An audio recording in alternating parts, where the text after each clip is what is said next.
Good morning, everyone. There may be a few more people coming in, but I think we'll just get started. Welcome. That's my job today. Welcome. We are delighted to have you here for this lecture with today's featured speaker, Jane Kallir, as she shares with us the life and work of Egon Schiele.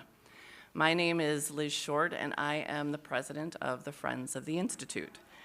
The Friends is an organization of members dedicated to supporting, enhancing, and sustaining the collections, programs, and influence of the Minneapolis Institute of Arts. The Friends Lecture Series is an important part of our work. Thanks to the generosity of the Mark and Mary Goff Fitterman Fund, the Friends offer 9 lectures every year to the public, free of charge. If you haven't already, please pick up these beautiful bookmarks. They list every lecture on the back. And we have another bookmark, too, with other events, so pick up your bookmarks. We hope you come back again and again to enjoy this amazing gift to the public. We Friends believe in building relationships and community. To that end, you will see that we have many activities coming up. Our book club meets this weekend. We will discuss Hello Beautiful and take a guide-led tour of the art based on themes found in the book. November 5th finds us touring the Russian Museum of Art, and this member outing will be followed by an optional luncheon. There are 9 spots left, so if you're interested, please do sign up.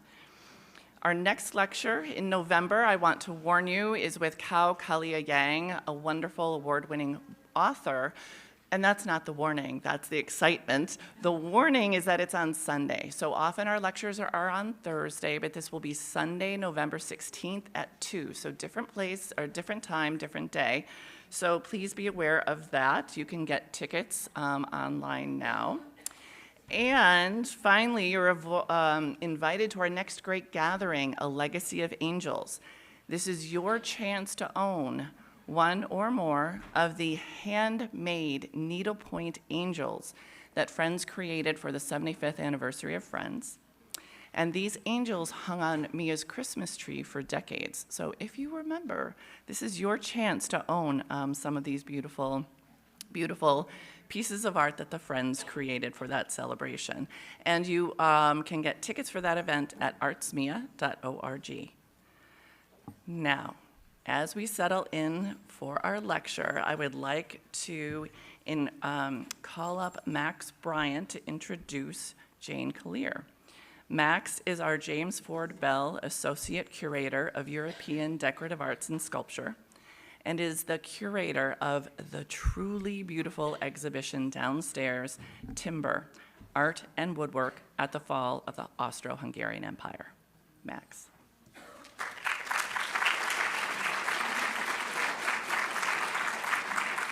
Thanks, Liz. Good morning and welcome. It's my great honor to introduce our speaker today, Jane Kallir, the preeminent scholar of Egon Schiele and the source of much of our current understanding of his work and life. Jane has generously loaned to Mia 2 paintings currently on display at Mia, the Sawmill and the Wooden Bridge, which feature in the exhibition that Jane mentioned, which is on display until January the 4th. So Jane studied art history at Brown University in Providence, Rhode Island. She became co-director of Galerie Saint-Étienne in New York in 1979 and has published books on subjects ranging from Grandma Moses to the paintings of Arnold Schoenberg. These include monographs on Egon Schiele, including the catalogue raisonné, which was first published in 1990 and expanded in 1998. Among other exhibitions, she was the curator of Egon Schiele at the National Gallery of Art in Washington in 1994, and Egon Schiele Self-Portraits and Portraits at the Belvedere in Vienna in 2011. She is president of the Kallir Research Institute, established in 2017, and the following year the institute launched egonschieleonline.org, a digital version of the catalogue raisonné with entries for his oils, prints, sketchbooks, and sculptures. It's an amazing resource. I highly recommend looking it up online, and it will soon be updated, I heard. So really have a look online and browse and discover new things by Egon Schiele that you've never seen before.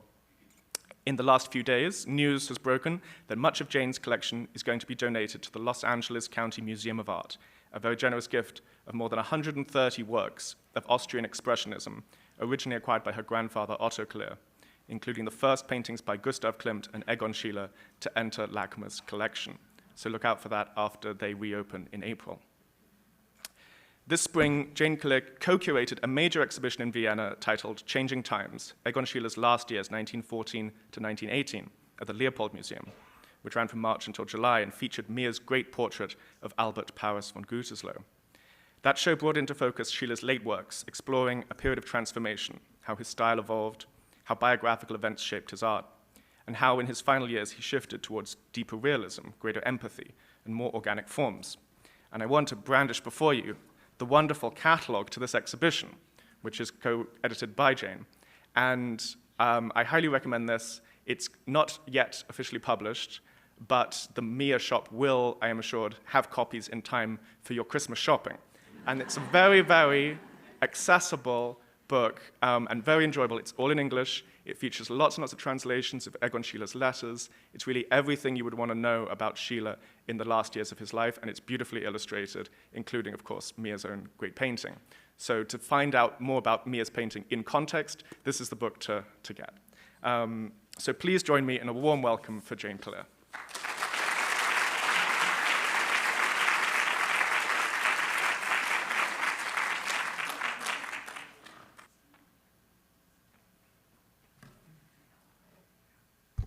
Thank you, Max, for that lovely introduction. Thank you to Mia, everyone here, for inviting me. Thank you to the Friends for being such wonderful hosts over the past day or so. Thank you to Catherine for being such a wonderful companion, chauffeur, comedian. During my stay and making it really enjoyable. And last, certainly not least, thank you to all of you for joining us here this morning. One of the things that keeps art alive is the way that succeeding generations respond to and, in the process, reinterpret works to meet changing needs. So I'm going to start this morning's talk by going back in time to see how we got here. Among the people behind today's gathering is my grandfather, Otto Kallir. Prior to the Nazi Anschluss in March 1938, he had a gallery in Vienna, the Neue Gallery, and his favorite artist, without a doubt, was Egon Schiele. Kallir opened the Neue Gallery in 1923 with Schiele's first comprehensive posthumous exhibition. In 1928, the 10th anniversary of the artist's death, he organized a major two-part show at his gallery in the Hagenbund. In 1930, he published the first catalogue raisonné of Schiele's paintings, important not just because it was still possible to trace most of the works back to the artist, but also because these early records of ownership would make it possible to document provenance in restituting looted paintings after World War II. Schiele's work was considered, quote unquote, degenerate by the Nazis. So my grandfather didn't have any trouble exporting it when he fled in June 1938. However, Schiele was completely unknown outside Austria, and his work had no international market value. In 1939, my grandfather opened the Gallery Saint-Étienne in New York City. And in 1941, he mounted Schiele's first solo exhibition in the US. Watercolors were priced at $60 a piece. Drawings could be had for $20, but there were no takers. Only this one work sold. This painting for $250, purchased by a refugee collector who paid off the sum in $13 monthly installments. One of the few Americans who had heard of Schiele was Richard Davis, who in 1946 began a 10-year stint as chief curator at the Minneapolis Institute of Art. Davis had previously served with the so-called Monuments Men, a U.S. military detachment responsible for protecting and salvaging cultural property during and after World War II. Davis wouldn't have encountered Schiele in Tokyo, where he was stationed, but his experiences may have sensitized him to people like my grandfather and artists like Schiele, who'd been cast adrift by the war. In 1951, Kallir offered Mia a drawing by Toulouse-Lautrec, along with Schiele's monumental Portrait of Paris von Gütersloh, which was one of 9 paintings by the artist he'd been able to bring out of Austria in 1938. The Schiele painting, priced at $1,500, cost less than half than the considerably smaller Lautrec drawing. Today, the auction record for Schiele paintings stands at roughly $40 million, and for Schiele watercolors, $13 million. Davis convinced P.D. Macmillan to buy both works, the Schiele and the Lautrec, and in 1954, the Portrait of Paris von Gütersloh became the first Schiele oil to enter a U.S. museum. Davis told my grandfather he considered the painting, quote, Schiele's masterpiece. Mia was also one of the first American museums to mount a Schiele exhibition, serving as a venue for a traveling show organized by Kallir that was also seen in Boston, New York, Louisville, and Pittsburgh. To thank Mia for its early support of Schiele, my grandfather in 1969 made a partial gift of the monumental drawing, Standing Girl in Plaid Garment. Standing Girl in Plaid Garment provides a convenient segue into our discussion of Schiele's life and artistic development. Otto Kallir acquired this drawing from the widow of Josef Urban, a noted Austrian architect and stage designer who emigrated to the U.S. in the 1920s and tried unsuccessfully to establish a New York branch of the Wiener Werkstätte. The Wiener Werkstätte, or Vienna Workshop, was, along with the Vienna Secession, one of the 2 pillars of the Austrian avant-garde at the turn of the 20th century. Both institutions advocated melding the fine and the applied arts in customized, coordinated environments. Josef Hoffmann, the movement's leading architect, also designed furniture for mass production, and you can see several examples of his bentwood chairs here in the current exhibition, Timber, which I heartily encourage you to take a look at if you haven't already done so. However, on the whole, the Wiener Werkstätte favored handcrafted items. Their most spectacular project was a mansion commissioned by the Belgian industrialist Adolf Stocklet and built between 1905 and 1911. Klimt designed a famous mosaic mural for the dining room, which you see here on the right. In June 1910, the Wiener Werkstätte asked Schiele to design a hammered metal panel for the Stocklet Palais, and I think Standing Girl was probably his response to that commission.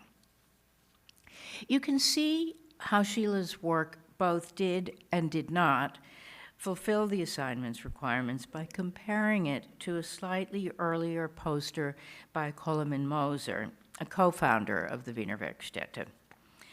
The Moser poster is a prime example of Sezessionsstil or Jugendstil, the Germanic variant of Art Nouveau.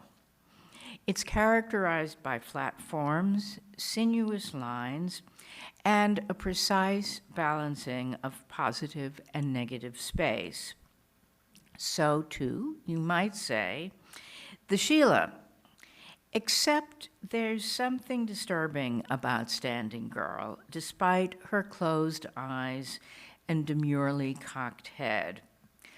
Observe the bare-knuckled clench of her fingers. The model's innocence is a pretense, as the plaid garment slips from her shoulders, exposing her breasts and threatening to fall entirely away. In any case, nothing further came of Schiele's Stocklet commission. Schiele was profoundly influenced by Klimt and the Secessionists, but by 1910, he'd begun charting a very different course. You can trace this development by comparing Klimt's portrait of Fritz Riedler on the left to Schiele's portrait of Hans Massmann, done in early 1909, and on the right, another Schiele portrait done toward the end of that year. Schiele in 1909 actually billed himself as the silver Klimt because he couldn't afford gold leaf. And the Massmann portrait mimics the triangular profile pose and the decorative patterning that Klimt also favored. In the painting on the right, however, these decorative elements start to dissipate. Where Klimt crammed every inch of space with ornamental fill, here the background is empty. Klimt's portrait style relied on juxtaposing realistically rendered flesh, basically the face and the hands, with more abstract geometric components like clothing and backgrounds. Rather than continue to ape this formula, Schiele now began turning it toward more idiosyncratic expressive ends. In the drawing on the left, which dates to late 1909, Schiele plays peekaboo with the drapery's flat forms, using them to frame strangely cropped body parts. By early 1910, in the center drawing, there is a jarring tonal contrast between the acid green flesh and the stark black robe. Finally, a few months later, there's no more abstract draping, just livid flesh and a twisted, inscrutable pose. What connects all these works to Klimt's legacy is the power of the line and the tension between the contours of the figure and the edges of the picture plane, the finely calibrated awareness of negative space. What Klimt masked with decorative excess, Schiele strips bare. 1910 is called Schiele's breakthrough year for good reason, because the expressionist idiom that emerged during this period defies all precedents. At the start of 1910, Schiele wasn't even 20 years old, and his breakthrough was thus marked by the prototypical experiences of late adolescence, the search for meaning and for personal and sexual identity.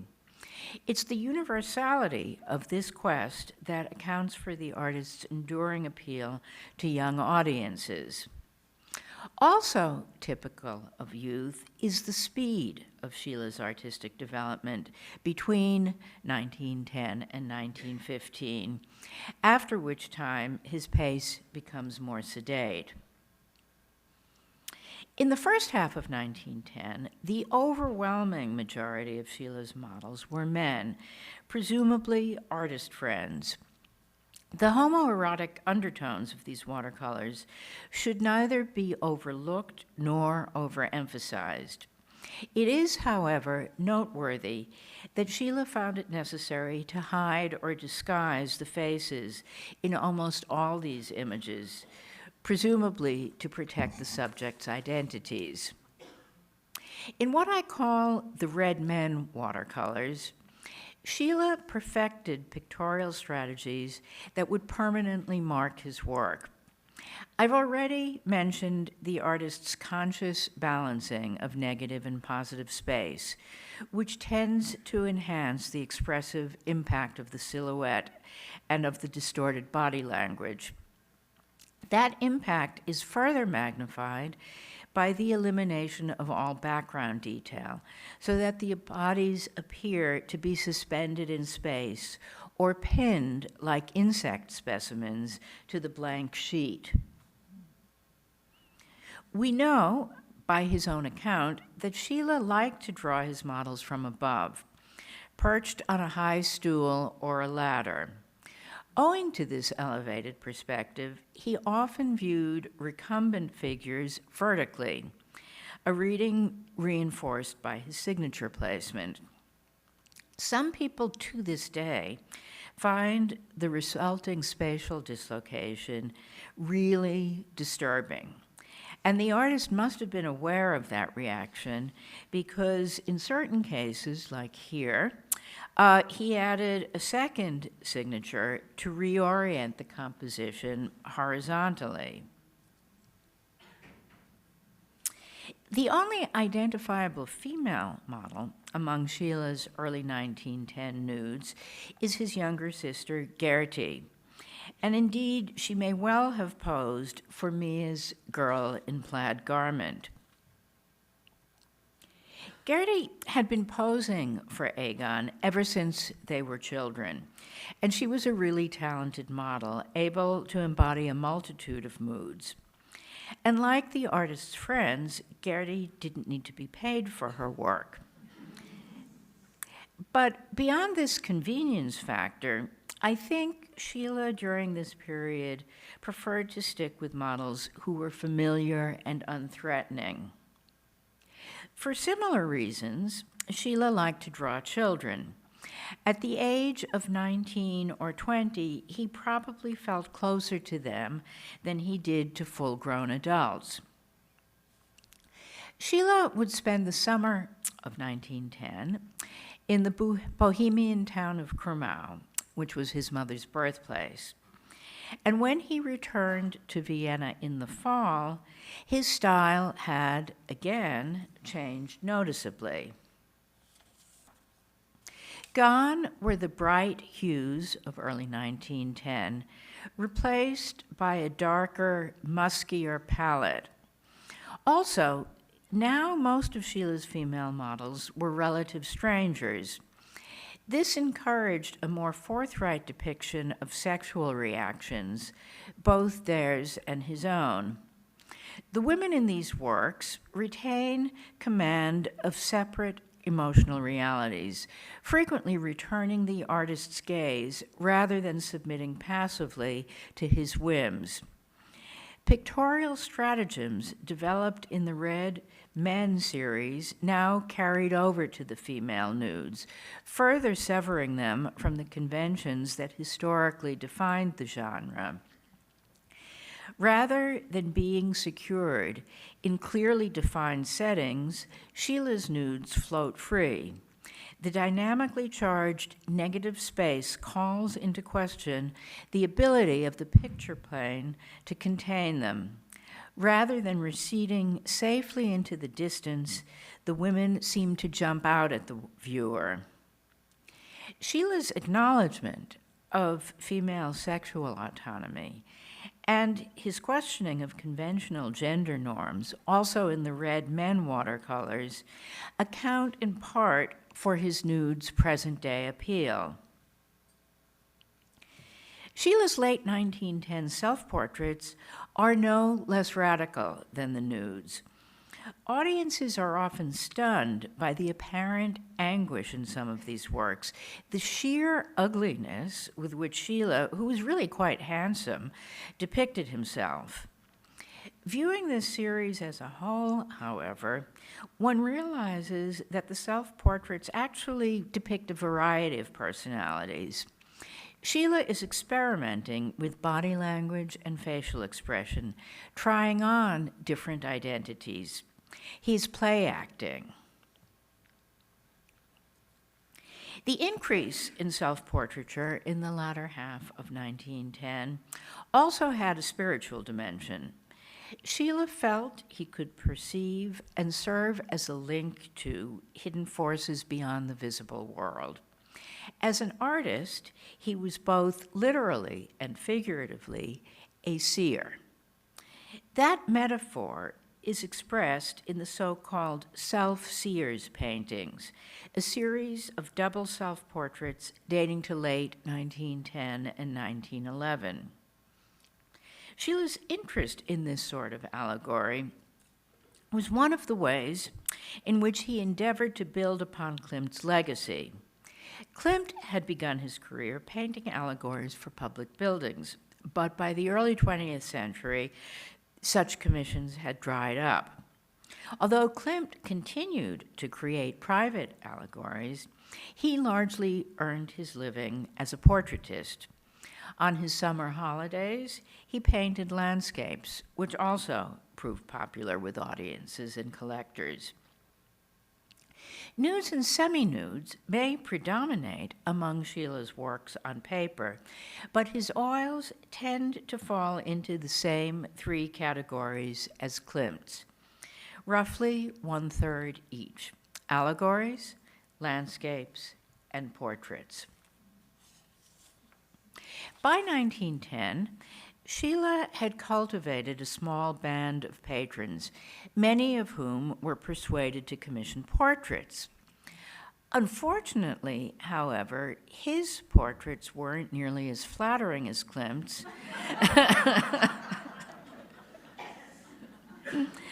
And some collectors rejected them.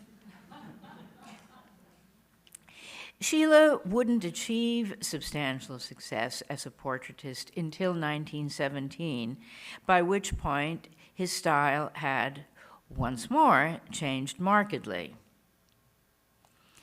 Schiele's visit to Krumau in the summer of 1910 rekindled a long-standing interest in landscape, which was among his most important subjects in oil. Krumau, in particular, also had profound spiritual and allegorical significance for the artist. Not only was it the home of his maternal ancestors, but he'd first gone there with his dying father in 1904. So Krumau, for Schiele, was literally haunted. He called it the Dead City, alluding to the way the ancient walls functioned as emissaries from a lost past.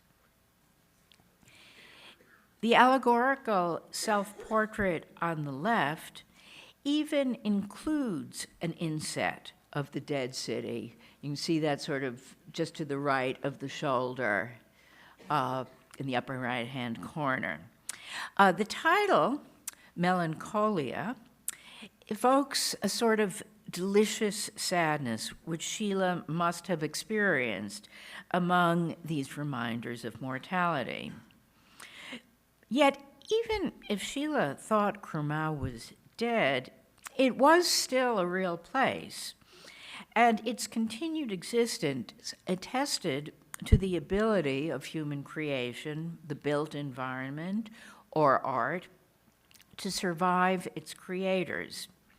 Krumau thus represented the cyclical intertwining of death and life. Schiele perceived a similar interplay between life and death in the natural environment. Everything is living dead, he said. The appearance of an autumnal tree at the height of summer was for him especially poignant, and a tendency to anthropomorphize nature inspired a moving series of so-called tree portraits. Above all, Schiele wrote, I observe the physical movements of mountains, water, trees, and flowers. Everywhere, one is reminded of similar movements in human bodies, of similar manifestations of joy and suffering in plants. These observations give us some context for understanding the two paintings, The Bridge and Sawmill, presently on loan to Mia. The works date, respectively, to the beginning and middle of 1913. Now, 1913 was a transitional year for Schiele. He was now 23 years old. In 1911, he'd gone back to Krumau with his first serious girlfriend, Wally Neutzel. But the unmarried couple quickly ran into trouble with the conservative locals, and Schiele was evicted from his lodgings.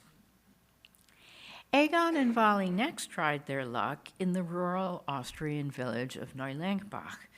But here things got even worse. In April 1912, Schiele was arrested for allegedly molesting a teenage girl. The charges were eventually dropped, but the artist nonetheless spent 24 days in jail. Schiele was emotionally devastated when he returned to Vienna in May 1912. It was only toward the end of the year that things gradually began to improve. Klimt had introduced him to August and Serena Lederer, the elder artist's most important patrons. The Lederers commissioned Schiele to paint their 15-year-old son, Erich, and invited him to spend Christmas with them at their lavish estate in Győr, Hungary. It was here that the artist discovered the bridge depicted in the picture of that name. He went back to Győr in early 1913 to paint it and to finish Erich's portrait. The bridge appealed to Schiele because he thought it was, quote, quite Asiatic, Chinese-like, by which he was probably referring to Japanese woodblock prints, or ukiyo, such as the one you see here on the right. Note the similarity between the pilings and railings in the two bridges. The flat forms and awareness of negative space characteristic of ukiyo had been a profound influence on Jugendstil artists, and through them also on Schiele. In the summer of 1913, Schiele made several trips to Carinthia, an Austrian vacation destination known for its mountains and alpine lakes. On August 13th, he wrote the collector Franz Hauer that he'd discovered, quote, charming log houses and mills that I intend to paint. Hauer acquired Sawmill in September. Carinthia wasn't heavily industrialized. In fact, at the time, industrial development was largely confined to the outer reaches of the Habsburg Empire, something that would cause Austria much economic pain after 1918, when those territories became independent nations. Many of the factories that produced Tonet's bentwood chairs, for example, were located in what is today the Czech Republic. In any case, there's no evidence of industrial degradation in Schiele's Sawmill, which is surrounded by lush greenery. So what, then, gives this quote-unquote charming subject its ominous undertone? Sawmill, again, borrows certain pictorial devices from Klimt. The unnaturally high horizon line creates a claustrophobic two-dimensionality, which Klimt typically fills with decorative detail. In the Schiele, the decorative detail is confined to the sawmill, which divides the canvas into two oppressive, relatively flat green planes. Like the blank backgrounds in Schiele's nudes, this stripping away of ornament exposes the existential void beneath Klimt's horror vacui. One might also note that the sawmill is transforming trees, which Schiele viewed as human surrogates, into lifeless planks. I'd argue, though, that Schiele probably saw this as a positive process, the trees being born again to provide human habitation. Schiele didn't view our impact on the environment negatively, but rather believed that people and nature are mutually engaged in a regenerative cycle of birth, death, and rebirth. Schiele's landscapes, like his nudes, can take on new, possibly unintended meanings for contemporary audiences, given our concerns with climate change and environmental disaster. Schiele, however, had a belief in the resilience of natural cycles that many of us today have sadly lost. World War I broke out in August 1914. And in November of that year, Schiele's sister Gertie married his friend, the artist Anton Peschke. Schiele would turn 25 in 1915, and as this milestone approached, he too began thinking about marrying, quote unquote, favorably, perhaps not Wally. Schiele's relationship with Wally and his other female models needs to be understood in the context of fin du siècle social mores. At the time, it was customary for bourgeois men to wait until they were 25 to marry, by which time they would presumably be able to support a wife. Until then, young men were encouraged to experiment sexually with prostitutes and other lower-class women. To that end, Vienna was well stocked with sex workers, many of whom were shockingly young by today's standards. The age of consent was 14.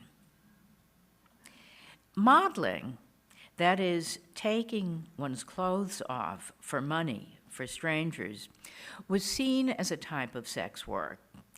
Wally, therefore, wouldn't have been considered a suitable wife. In the painting Death and Maiden, Schiele depicts their breakup. The artist here plays the role of Death, just as he did in some of the Self-Seers paintings. Wally clings to him in desperation as he plants a mortal farewell kiss on her head. On June 17, 1915, less than a week after his 25th birthday, Egon Schiele married Edith Harms, the daughter of a respectable civil servant who lived across the street from his studio. Schiele had recently been drafted into the Austrian army, and he reported for duty a mere 4 days after the wedding. As you might infer from these portraits, Edith and Egon Schiele's marriage was not happy. And by the way, if you want to read more about that, the catalog from the Leopold Museum, which is coming into the Mia bookshop shortly, has a complete translation of Edith's diary, which is quite heart-wrenching. Anyhow, Egon's military duties in the beginning kept them apart, and also Edith was reluctant to support his professional activities the way that Wally had. For example, by modeling in the nude or by peddling art to collectors. In the beginning, they tried to make a go of things, but by 1918, it seems that they'd grown irreconcilably apart. Marriage did, however, have a mellowing effect on Schiele's art. In his art, at least, he was sensitive to Edith's every shifting mood, and his portraits from this time on are marked by a heretofore unseen empathy. From mid-1915 through 1916, Schiele's military assignments left him little time for painting. However, by pulling strings, in early 1917, he landed a sinecure in Vienna that enabled him to energetically resume his artistic career. Not only was his approach now more empathic, but his style had become more conventionally realistic. And for the first time, he enjoyed considerable professional success. Portrait commissions poured in, and after a sellout exhibition at the Vienna Secession in March 1918, Schiele was recognized as the leading Austrian artist of his generation. The portrait of Paris von Gütersloh, possibly the last painting completed by Schiele before he and his wife succumbed to the Spanish flu in October 1918, hints at what the artist might have achieved if he'd lived. The colors are exceptionally vivid, and the brushwork looser and more stereotypically expressionistic than previously. These abstract elements notwithstanding, however, the approach is essentially realistic. Balancing such contradictions, realism and abstraction, the physical and the spiritual, life and death, was the essence of Egon Schiele's mission.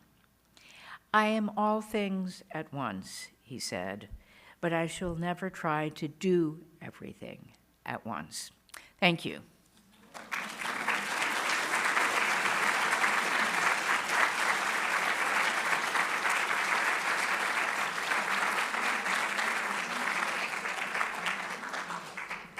So do we want to take questions? Do any of you? Yes, you back there. Oh, okay. Microphone?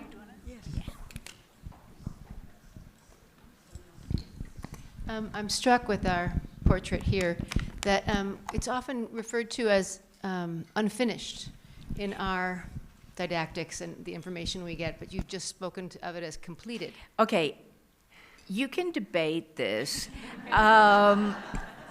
I think it's referred to as unfinished because you see the black lines and not everything is painted in.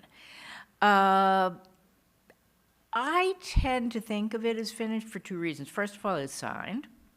And second of all, it was exhibited before Schiele died. And I don't know where the idea that it isn't finished, that must have originated with a Schiele scholar somewhere along the line. I'm not sure of the source. And as I said, you can debate it one way or the other. I find it just like such a great work of art that it feels complete to me. Thank you. Hi. David Bowie was famously a big fan of Schiele's, and I believe I couldn't confirm this, but he posed on the cover of his album Heroes in kind of a strange position with his hand in a certain way, grasping his collar. And the reason I mention that is there's in so much of his posing, and even in the photographs that are taken of him, there's this angular discomfort, it seems, in being in a physical body, or certainly this posing that seems to indicate pain. Was that entirely allegorical, or did he actually suffer from certain conditions that might have contorted his physicality, and in turn he contorted that of others? Again, why he did this, you can debate forever. He had no physical disability. And hold on, whoops. No. Yeah, okay. See the guy on the right? That's Erwin van Oosen. And Oosen performed as a mime in cabarets, and he was a huge influence on Schiele.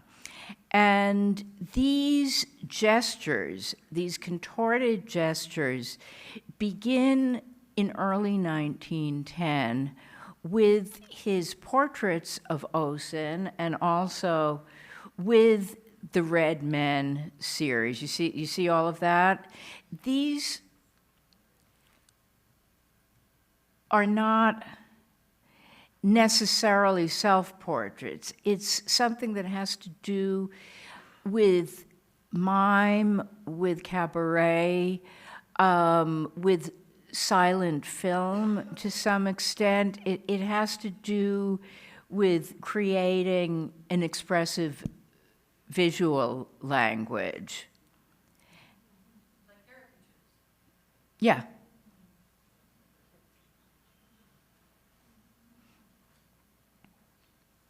But yeah, David Bowie at one point wanted to play Schiele in a film, and it was a project that I'm trying to remember the name of the director. There was a fairly prominent director who was going to direct this thing, and then, like a lot of these projects, it just didn't happen.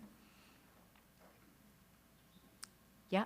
Could you speak more about the relationship between Klimt and Schiele, and were they peers? Were they mentor-mentee? Did they have a close personal relationship? So I think Klimt was roughly twice Schiele's age. He was the most famous and most successful artist in Vienna at the time. He was a star. And Schiele, particularly through 1909, really looked up to him. He was very heavily influenced by him. And Klimt, among many other things, was a very nice guy. Not all the artists in Vienna were. A lot of them were really competitive, but Klimt really, really tried to help Schiele. And they apparently met in 1907. Schiele approached him, and Klimt was responsible for arranging for Schiele to participate in the 1909 Kunstschau in Vienna, which was a very big deal. Klimt bought his work to help him out, or traded with him. It's not clear which or both. I think that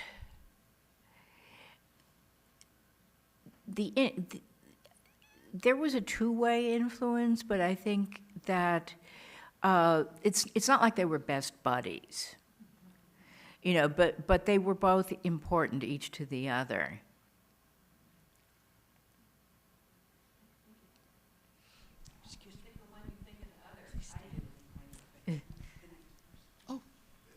It's my turn.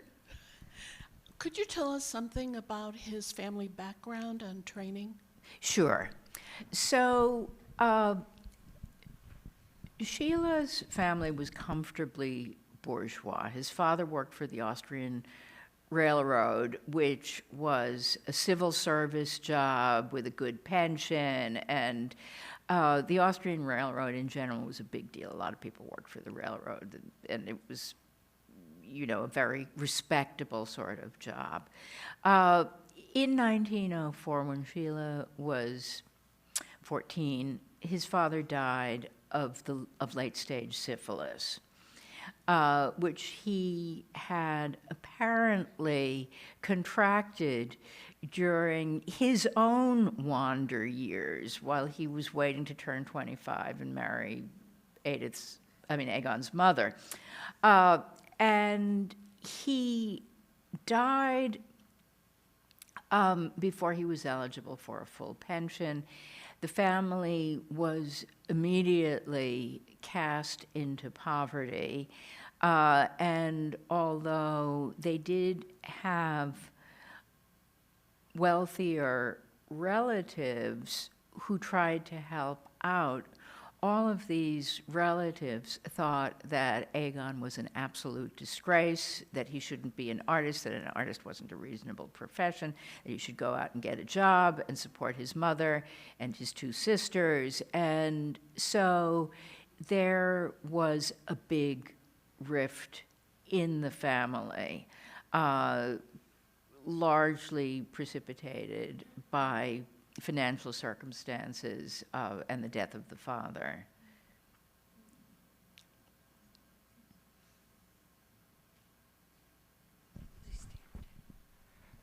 Any comments about artists that were influential to Schiele other than Klimt? I'm curious about his exposure to other art that was going on in Europe at the time. It's a good question.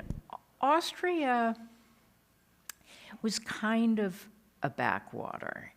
And the secession, which had done a lot to bring modern artists from other parts of Europe to Vienna, became much more conservative after 1905 when the Klimt group left. And Schiele came to Vienna in 1906, so he wouldn't have seen those early exhibitions. So what influenced him was kind of scattershot, and it depended to some extent on what his patrons also collected. So he would have been familiar with Van Gogh. He would have been familiar with Munch. The Belgian symbolists were very influential on all of the Austrian artists, to some extent much more so than the French Impressionists.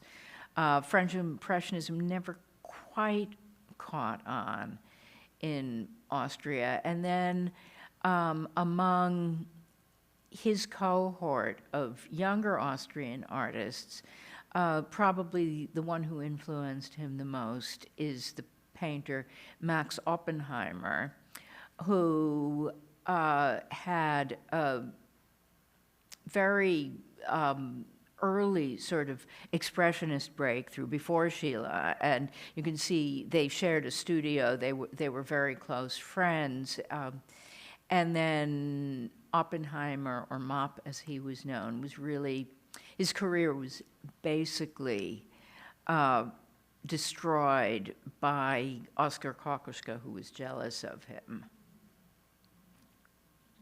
which is why we don't know very much about him today. But he's having something of a comeback.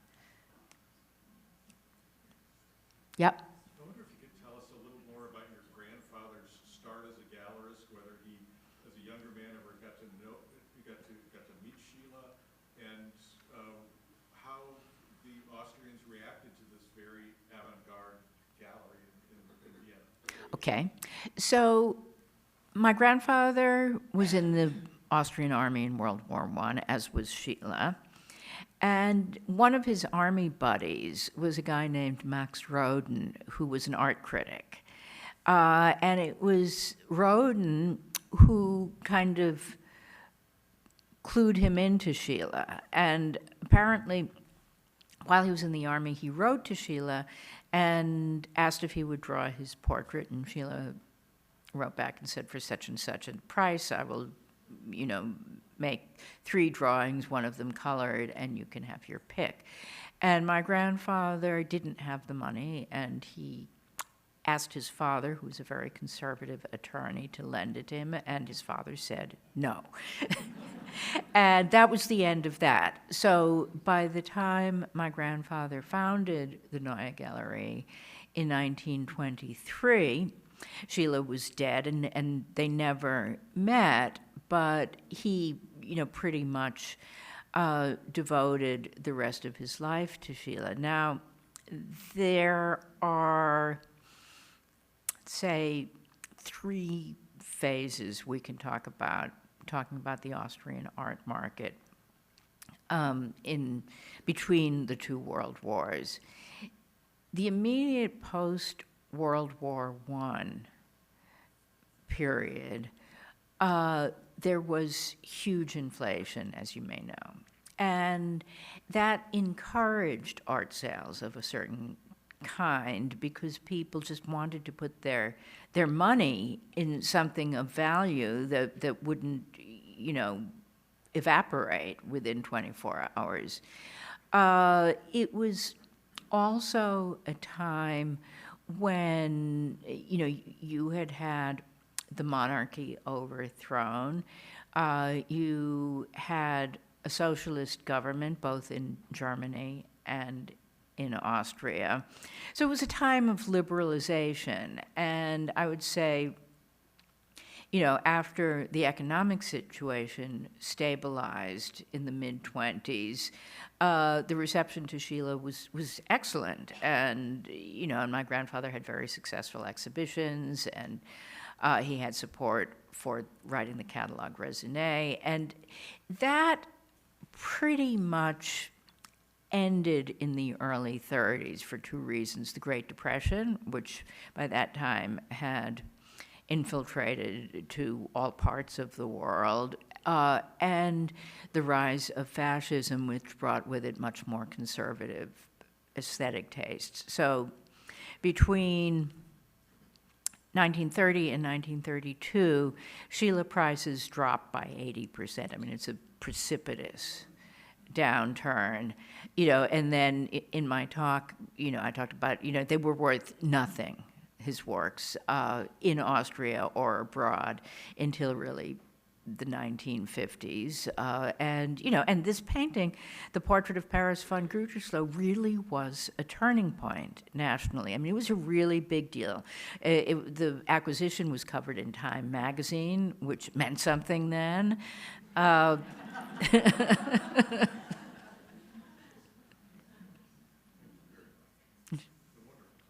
Thank you. Yep. You mentioned his interest in spiritual, emotional. You didn't mention the psychological, and I just want to know, was there any influence on him of the relatively new science of psychology, although I don't know the years that it was going, so whether he was interested or reading about it or a part of that? I don't think so. And I think, you know, there have been attempts to, you know, to tie, I mean, attempts to connect him with Freud really don't work. I mean, there's just no, he wasn't, you know, he was an emotionally intelligent person, but he wasn't an intellectual. You know, there are artists who read like all of the latest stuff. That wasn't him.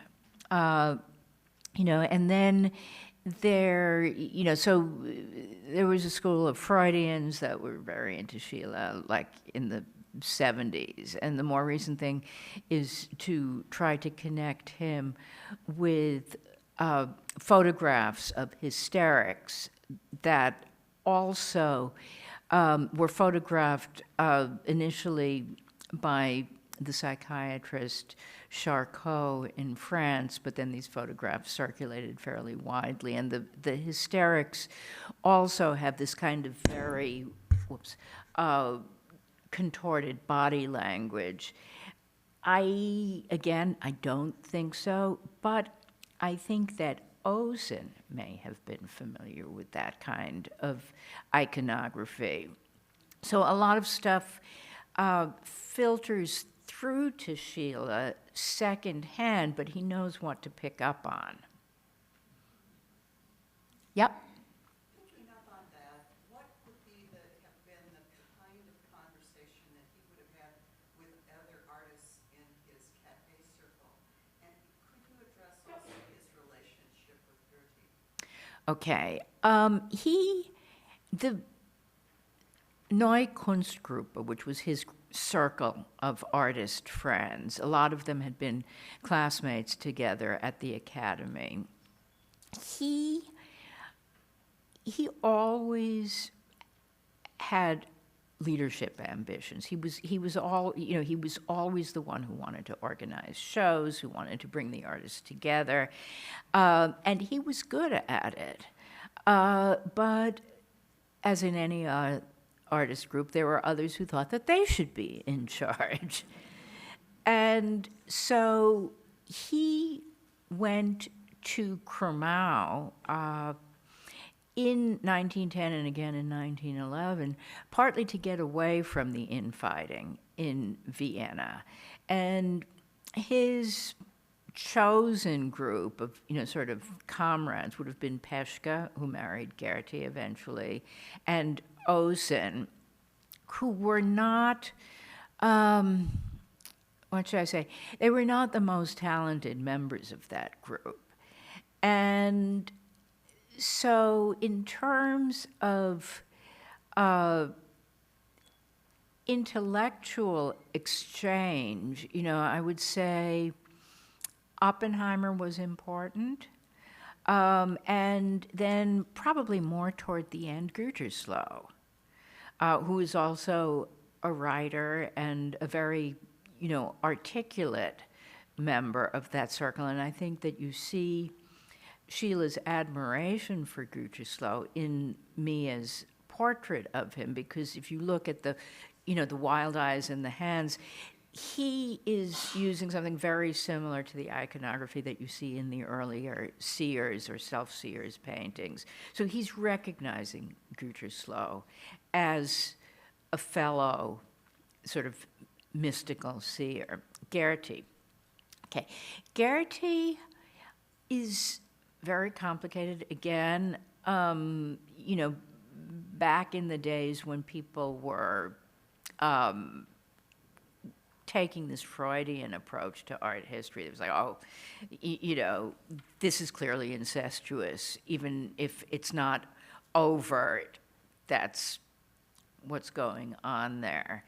And I think, certainly what they were doing together in terms of her posing nude for him is not something that their mother, let's say, would have approved of.